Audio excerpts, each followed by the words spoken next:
In this first lesson, we're going to be talking about the 6 criteria of a winning product. Alright, this is the criteria of a winning product. Now let's just go over each of these 6 criteria. The first one, which is probably the most famous one out of them all, is the wow factor, aka the scroll stopper. Now it's usually the product that causes this wow factor. However, your marketing of the product can also cause this wow factor. For example, some of the footage might have a wow-provoking kind of effect on the viewer, or the product is designed in such a way that it's just never been before seen. So some examples of factors that can cause this wow factor would be that it instantly grabs attention and it stops the user from scrolling. Some reasons why it might do this is that it's very unique, or it's very innovative, it's very intriguing, has a certain cool factor to it. Another reason could be that it's unheard of, it's never before seen, and definitely cannot be found in stores. And lastly, some of the intuitive kind of design aspects to the product. Maybe it's the design, maybe it's the functionality, maybe it's the elegance, the curiosity-provoking effect it might have. Next is the criteria of solving a problem or adding value. Now this is the reason why anybody buys anything. It's because it solves a problem, it adds value in some way. So the first type of a product would be the painkiller. It alleviates or solves problems. It solves pain. You take the painkiller and then you feel no more pain anymore. So it does solve an active problem. And by the way, problems don't actually have to mean real problems. For example, something like a back posture corrector would actually correct a, quote unquote real problem. But something that unclogs the drains, it's not really necessarily a problem solver, it's just something more of an inconvenience. So problems and inconveniences, they're in the same boat. The value adder. Now it's something that adds value. Now value is subjective and it's very personal for everybody. So basically it makes something easier or better or more convenient. It saves time or effort. It provides some sort of massive benefit or convenience. And another type of value would be something towards the ego, the vanity, the status, more like something personal, right? So if you buy a beauty product, that has to do with more your beauty, your physical appearance. So more so things that have to do with the self. So somebody buying a car shiner, they're not really buying it because they have a problem with the dirty car. They're buying it because they want to have those perceived benefits or perceived value from having a shiny car. Maybe that has something to do with status. Maybe that has something to do with presentation, their sense of identity. There's a lot of reasons. So most products either solve a problem or they add value in some sort of way. However, there are a couple of different products that are just an exception. You can't really predict, you can't really look at their product and say, okay, this solves a problem or this adds value. For example, some of these products, they have no inherent value, but they're just very highly engaging and provoking, and they have a tendency to go very viral. These types of products are not very predictable. Some classic examples include the Snuggie, the Pet Rock, certain dog costumes. For example, I could have 2 types of dog costumes. One could be like a green dinosaur, and another one could be like a cowboy outfit. Now inherently, they're the same thing. They both are costumes. They both don't really solve any problems. They both add value in that, you can have a dog costume for Halloween or something. However, if you test those 2 types of products, it's very hard to predict whether the cowboy costume is going to outperform the green dinosaur costume. So this is what I mean by exceptions. It's very hard to predict, and they don't really have inherent value. So the majority of products are either going to be painkillers or value adders. Moving on to our third required criteria would be the healthy profit margin or the profit potential. Now healthy profit is anything above $30. You definitely want to strive as high as you can. However, $20 and up is quite the standard, and for the most part you can get away with it, but you definitely want to strive as high as possible. Now anything $15 and under is very, very dangerous. Now, by the way, what I mean by the profit potential or the gross margin is defined as your total product selling price. So that's the shipping cost if you're charging $5 for shipping, and if you're charging $20 for a product, then that's $25. And if the product costs you $5, then you would take the $25 product price and subtract $5, and you'd ultimately have a $20 gross margin. So you definitely don't want to be aiming for $15 and under unless it's very certain that somebody's going to buy 2 units. So the average order value would have a $20 or more profit margin. But if you're only selling 1 unit and you're only making $15 or under profit margin, very hard to sustain profitability. And besides, who wants to work so much and see very little returns, right? However, on the flip side, this definitely doesn't mean that you can price at whatever you want. Your product price has to match the perception of value of that specific product. So this is why factors like design, product photos, your video footage, your presentation of your store, all of these things are important. So if you're selling a product for $50, that product has to look like a $50 product and not a $20 product. So if your $50 product had a bunch of very low resolution, low quality photos that did not really put the product in a good light, then that's going to have a negative perception of value. The photos and the product design and its functionality and its features and even the industry it's in, these things have an effect on the perception of value. So you definitely want to maximize the perception of value as much as you can. Now here are some general pricing suggestions. $29 should be an absolute minimum. So if you're selling a product that costs you maybe $5 or less, you definitely want to strive for at least $29.99 plus $5 shipping. And you could go with $6.99, like $46.99, $44.99, $49.99. So basically strive towards even numbers and then the digits of 4, 6, and 9. Now I generally recommend any price between $30 and $150. You can price higher than $150, but just understand that it's going to require a lot more marketing efforts. It's going to require a lot more of a budget, and it's typically harder to sell a higher ticket product. And also, side note, products that cost more tend to have better marketability, tend to have better footage, tend to have better photo assets that you can use, which will increase the product's perception of value and therefore allow you to get away with setting the price at a very high $100 price tag, $150 price tag. So this is the goal of a winning product. You definitely want to have high margin, so high margin, high profit potential, and high volume, so a lot of transactions. If you can achieve these both, then you have a serious winning product. A lot of times it's maybe medium margins and high volume, or high margins, medium volume, but if you can get both, then you have a serious winning product. And lastly, you definitely want to charge for shipping. I don't like to give free shipping right off the bat. I like to incentivize my free shipping offer. So for example, I have an announcement bar that says orders over $50 and up qualify for free shipping. So this will incentivize people to maybe add 2 to cart or maybe buy some other products. They like to add $10, $20, $30 more to their cart just to be able to get that free shipping offer. And let's just say a customer is turned off for paying for shipping, then you can send some abandoned cart emails, or you could even retarget them with the free shipping offers to hopefully capture that lost potential sale. So this is the reason why I like to charge for shipping. It just increases the average order value. Okay, moving on to our fourth criteria, which is the marketability of a product, which is not very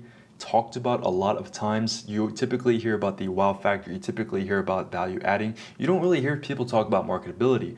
Now, marketability refers to how easy is it to advertise your product? How easy is it to sell the product? Now, this has to do with the high perception of value like we discussed. All of the product photos, the way the product is designed, the video footage, the ad creative, all of these things have an impact on the consumer's perception of value.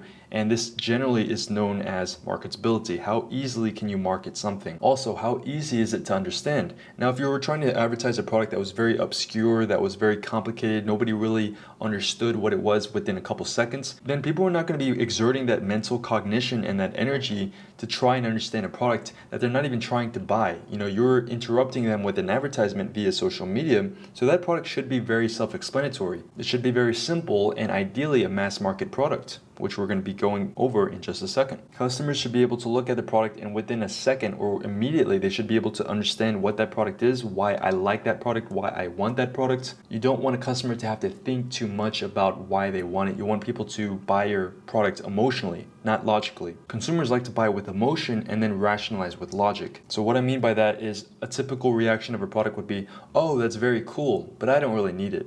If they say they don't really need it, then that means that product does not have much value. The ideal reaction would be, oh wow, that product is very cool, and that actually could be quite useful. You want a kind of reaction like that where they're emotionally invested into the product and they're also rationalizing it because of its usefulness, because of its value. And we've already covered the concept of high perception of value, things like good design, the elegance of the product, the functionality of the product, and does the product and its photos and videos, does it appear very professional, right? So professional and branded, kind of synonymous. What I mean by branded is not necessarily that the product has a brand label on it, but that you could perceive that the product could have a brand on it because of the photos, because a lot of AliExpress listings are not made equal. Some listings have just a lot of low quality photographs and just poor marketability, while other products have very professional assets that you can use, photos, videos, the visual representations of the product. You want to strive for very high quality, very professional. Okay, moving on, this is the fifth criteria, which is the mass market appeal. Now, not all products are going to have a mass market appeal, and it's definitely not required. However, this is the difference between making $10,000 on a product versus $100,000 on a product. Simply put, the broader the market appeal, the more you can scale. So the question you should ask yourself when doing product research and looking at a product is, can this product be sold to multiple audiences and niches? If yes, then that is a very good sign. If no, then that is not necessarily a bad sign. You can easily make 6 figures on a niche product. Now let's take an example. If you're trying to sell a motorcycle phone mount, you can really only sell that to motorcycle riders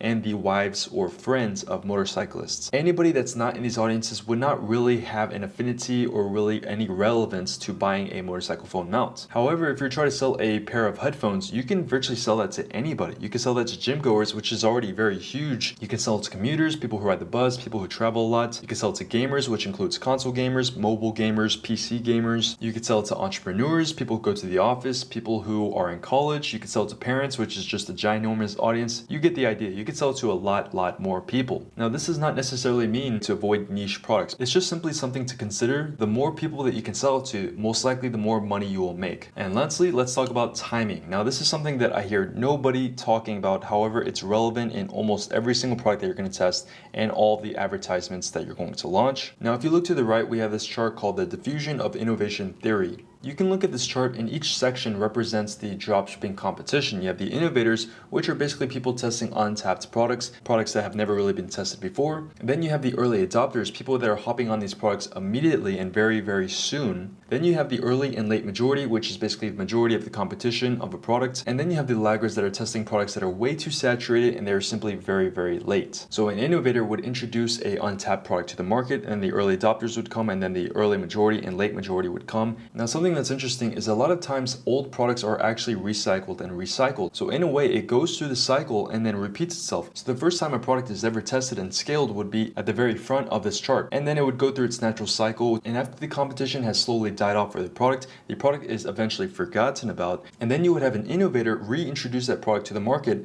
essentially repeating this whole cycle again and again. This is the case with a lot of winning products. You see them time and time again. For example, it's Halloween time, and then you see this Halloween mask that's reintroduced every single year. You have a classic Mother's Day rose every Mother's Day. You have a lot of products that are repeating themselves over and over again. We're going to go over each of these 4 product types in another video. Let's just go over some examples of actual winning products and break down each of their criteria. Alright, let's talk about some examples. Now, this first product, which is the portable blender, which you guys most likely know of. So the wow factor. Yes, it definitely has a wow factor because it's very innovative. You've never really seen a blender that was made portable before. Traditionally, blenders are very bulky and very heavy, and now all of a sudden you have a blender that's very elegant, that's very colorful, that's portable, and it's just never been heard of before. The value adder. Now, it doesn't really solve a problem better than any other traditional blenders. However, it adds value in the convenience that it has and the appeal for better health, which is typically why somebody would buy a blender in the first place. Now, the profit margin, this product costs somewhere around $12, and if you sold it for $40, then that would give you a very generous profit margin, and it can definitely easily be sold at a price ticket like that, simply because blenders are typically expensive. They're typically in the hundreds of dollars, so it's not a stretch to ask for $40 for this product. It's very believable. For the marketability, yes, it definitely does have marketability because it's very nicely designed. It comes in multiple colorways. It has good photos and videos that you can use for advertisements and your product page. It has a high perception of value simply because blenders already have that product price of $100, so that is somewhat of a leverage for you to price this product higher, and this product is also very easy to understand. Mass market appeal. This product definitely does have more of a mass market appeal, simply because it has multiple audiences that you can test, and these audiences are very large. We have the fitness industry, which is a huge industry already, which comprises of multiple niches inside of fitness. We have dieters, including vegans and juicers and other sorts of diets. We have brands such as Smoothie King. We have people in a hurry such as commuters, students, etc. So it definitely does have a mass market appeal. Okay, now let's talk about the posture corrector, which I'm sure 99% of you guys know. The wow factor. This product definitely has a wow factor when it was first born, simply because it's never been heard of. Everybody experiences back pain in a sort of more or less degree. However, nobody really introduced a back posture corrector like this. It was very innovative in that sense, and it's very relatable simply because, like I said, a lot of people have back pain. In terms of value, it definitely solves the problem. It relieves physical back pain and encourages good posture, which also increases attraction or maybe confidence. The healthy profit margin, yes, you can definitely get away with selling this product at a $20 margin. Marketability, yes, it definitely is very easy to understand. It's easy to market. You could show somebody with a slouched posture, and then when they're wearing this, they have a very straight, upright posture. You have testimonials, you have people maybe testifying that they had back pain, and now with this product their back pain is somewhat alleviated.